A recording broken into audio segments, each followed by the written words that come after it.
Guns N' Roses have earned their reputation as a hard rock stable, and stand the lights with bands like Metallica, Pearl Jam, Skid Row, and many more.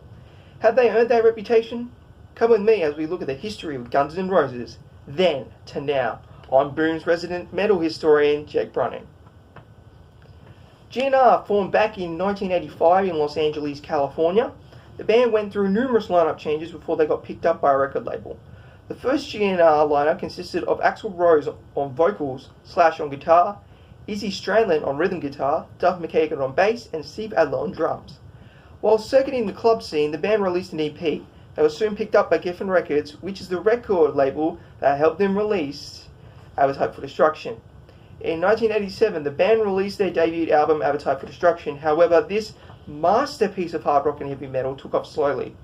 It only gained momentum after months of touring, and the song Sweet Child O' Mine in 1988, this became their first and only single to top the Billboard Hot 100 chart. After this, the album reached first position on the American charts. Later that year, the number 2 effort, GNR Lies, was released. As they got ready to work on their next projects, Guns N' Roses underwent another lineup change. Keyboardist Dizzy Reed joined the band, while Adler's drug problem resulted in his replacement by Matt Sorum. In 1991, the groups released 2 albums simultaneously, Use Your Illusion 1 in second position and Lose Your Illusion 2 in first position on the Billboard charts. Though still hard rock, the material on these releases contained more musical variety than their previous works, including stuff like epics, ballads, blues, horns, and even country influence, which could all be heard. The top 3 hit, November Rain, was the most popular single on these records. Guns N' Roses then went through the Use Your Illusion tour through this lengthy concert series and was a commercial success. It was also marred by several incidents. This included Rose's unpredictable behaviour, which sometimes provoked riots, and lineup changes such as Stradlin's departure and the hiring and eventual firing of guitarist Gilby Clarke. Up next was 1993 Spaghetti Incident. Wait, hold it. They seriously called it that? Worst album name ever. Anyway, where were we? Oh yes.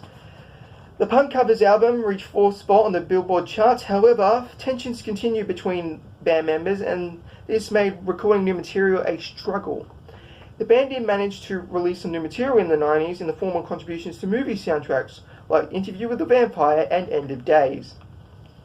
The Live Era compilation, Live Era 87 to 93 was dropped in 1999. The decade was filled with many more member changes, though, such as the departure of Slash, Sorum, and McKagan. Notable additions were bassist Tommy Stinton, as well as guitarist Robin Fink, and one of my personal favourite, Buckethead. Yes, I'm talking about that Buckethead. I'm serious. Rose was the only content member through it all, though. Guns N' Roses playing live show in the new millennium. Guns N' Roses began playing live shows again in the new millennium. However, the tune wasn't always free, and there were no new completed albums in sight. Guns N' Roses then decided to go on a break. During this time, Geffen released his greatest hit compilation. Meanwhile, several Guns N' Roses demos were leaked on the internet. Rumours surfaced that these tracks were there from their next album, which was to be called Chinese Democracy.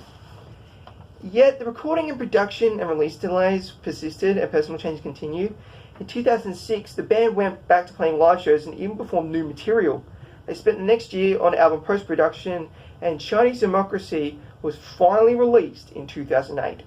The highly anticipated record permitted in 3rd position on the US Billboard 200, and the group spent the next 5 years touring on support of that record. Though they were criticised for their often wild and different attitudes, substance abuse issues, and provocative lyrics, Guns N' Roses were able to find success. But will they succeed on Friday, November the 19th at Optus Stadium? We will find out very soon.